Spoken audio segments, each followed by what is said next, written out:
Okay, so picture this. You're on like the most intense science quiz show ever. Hmm. Forget pub trivia. This is like Receptor Rumble, where PhDs battle it out for, ultimate bragging rights, maybe even a research grant or two. Now, that's a concept, a quiz show that really tests scientific knowledge, pushing those brilliant minds to their limits. Exactly. So we're talking intricate questions about receptor mechanisms, the kind that would make a professor sweat. That's kind of what we're doing today, right? Using your research on glycine and thyroid hormone receptors. Let's brainstorm, like some killer quiz show segments for Receptor Rumble. Sounds fun. I've always enjoyed a good mental challenge. Right. So I dove into those papers you sent, one on glycine receptors, the other on thyroid hormone receptors, and even found a helpful YouTube video on cyclic AMP just to round things out. And honestly, some of this stuff is seriously mind-bending. Yeah, receptor biology can be Yeah. quite complex. Yeah. But that's what makes it so fascinating. It's the key to understanding how cells communicate and respond to their environment. Right. Like, take glycine, for example. It's the simplest amino acid, but it plays this huge role as the main inhibitory neurotransmitter in the spinal cord. Talk about a tiny molecule with a big responsibility. Absolutely. Being an inhibitory neurotransmitter means glycine essentially acts as a brake on nerve impulses in the spinal cord. Without that braking system, our motor neurons would fire uncontrollably, leading to muscle spasms and rigidity. It's crucial for smooth, coordinated movement. Okay, so for our Receptor Rumble show, imagine a segment called Stump the Professor. Here's a question. Glycine receptors don't just have open and closed states. They also have a desensitized state. How would you explain that? What that means and why it matters? That's a good one. The desensitized state is like a safety valve for the receptor. If it's exposed to glycine for too long, it becomes less sensitive. Preventing the neuron from being completely shut down, it helps to fine-tune the system, ensuring a balanced response. A contestant would need a deep understanding of receptor kinetics to nail that one. Perfect. Now let's switch gears to thyroid hormone receptors, or TRs, as the cool kids call them.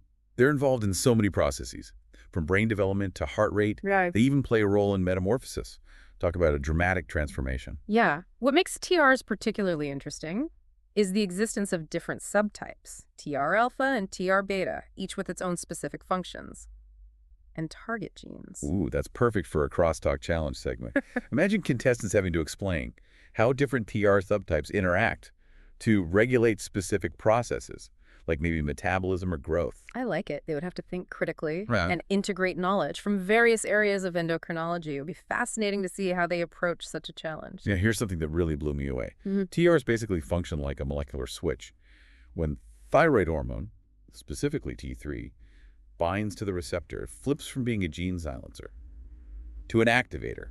That's the hallmark of nuclear receptors, like TRs. They bind to DNA and regulate gene expression. The binding of a hormone like T3 induces a conformational change in the receptor, allowing it to interact with different co-regulatory proteins. And those co-regulators are key, right? We've got co-activators, boosting gene expression, Yeah, and co-repressors putting on the brakes. precisely.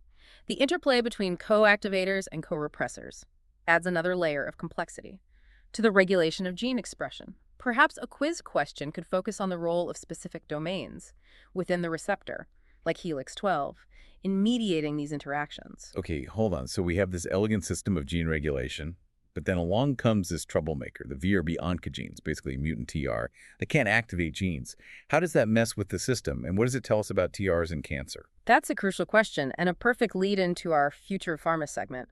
The inability of VRE-A to activate genes disrupts its normal role in controlling cell growth and differentiation. It's like a car with the broken accelerator. It can't move forward when it needs to. So it's not just that it can't activate the right genes. It might also be preventing other necessary processes from happening. Exactly. And that highlights a major challenge in drug development. How do we target specific TR subtypes without disrupting other vital functions?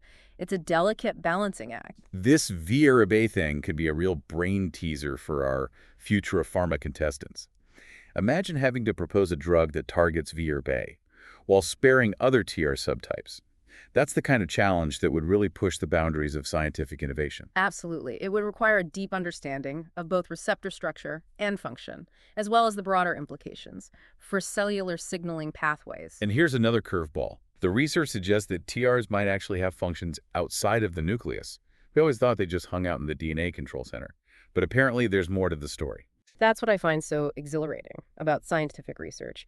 We're constantly uncovering new layers of complexity and revising our understanding of how things work. This finding opens up a whole new avenue for exploration. What are TRs doing in the cytoplasm, and how does that impact their overall function? Maybe that's the final Receptor Rumble challenge, a Okay. what-if scenario where contestants have to speculate on the implications of non-nuclear TR activity. The possibilities are endless. It's like we've discovered a secret back door in the cellular machinery. And speaking of secrets, you mentioned that YouTube video about cyclic AMP signaling. I found that quite intriguing as well. Yeah, that video is a great find. I talk about this concept of cyclic AMP microdomain. Basically, even though cyclic AMP can move freely throughout the cell, it seems its effects are highly localized. It highlights the concept of specificity within a seemingly global signaling system. How can cyclic AMP activate different pathways in different parts of the same cell? The video pointed to a protein called AKAP, a kinase anchoring protein, as a key player in this process. AKP. Gotta love those pronounceable acronyms. So these AKAPs are like little signposts, directing protein kinase A or PKA to specific locations within the cell. Exactly. They anchor PKA, creating these microdomains where cyclic AMP signaling can be tightly regulated. It's a brilliant mechanism for achieving precise control over cellular responses. So it's not just about the amount of cyclic AMP, Sure. but also where it's acting. That's a whole new layer of complexity. I'm thinking this could be another Stump the Professor question on our Receptor Rumble show. Something like, how do AKPs contribute to the specificity of cyclic AMP signaling? And what are the implications for understanding cellular responses to hormones and neurotransmitters? Now, that's a question that would separate the novices from the true receptor experts. It requires a deep understanding of signal transduction pathways and how they're spatially organized within the cell. Okay, I'm starting to see how all these pieces fit together. We've got receptors, like glycine receptors and thyroid hormone receptors, activated by their respective ligands. Then we have cyclic AMP, acting as a second messenger, relaying signals from G protein-coupled receptors, and AKPs are there to make sure the cyclic AMP signaling doesn't go haywire, maintaining order amidst the chaos. It's a beautiful symphony of molecular interactions, each player contributing to the harmonious functioning of the cell. And just like a symphony, there can be variations on a theme. Remember how we discussed different subtypes of thyroid hormone receptors? Well, it turns out there are also different types of PKA, each with varying affinities for specific AKPs. Wait, so different PKA types could be localized to different parts of the cell depending on which AKP they bind to. That adds a whole other level of intricacy to the system. Indeed. It's a reminder that even within a single signaling pathway, there's incredible diversity and nuance. Truly understanding this field requires appreciating these subtleties. Our Receptor Rumble writers are going to have a field day with this. How about a question like, explain how the interplay between different PKA subtypes and AKPs contributes to the diversity of cellular responses to cyclic AMP signaling. I love it. It's a question that would force contestants to think beyond the textbook and demonstrate a sophisticated grasp of the interconnectedness of these signaling pathways. This is why we need a quiz show like Receptor Rumble. It's not about rote memorization. It's about understanding the bigger picture, connecting the dots, and seeing how these complex systems work together. Imagine the excitement of watching brilliant minds tackle these challenges, pushing the boundaries of knowledge and inspiring the next generation of scientists. Okay, you're getting me pumped up just thinking about it, but let's rein in our enthusiasm for a moment and get back to the intricacies of thyroid hormone receptors. We talked about how they can activate genes, but the paper also mentioned they can actually repress genes, even in the presence of T3. What's the story there? So we talked about TRs activating genes, but the research also mentioned they can repress genes even when T3 is present. How does that work? It seems counterintuitive. It's a fascinating aspect of gene regulation. It's called negative regulation.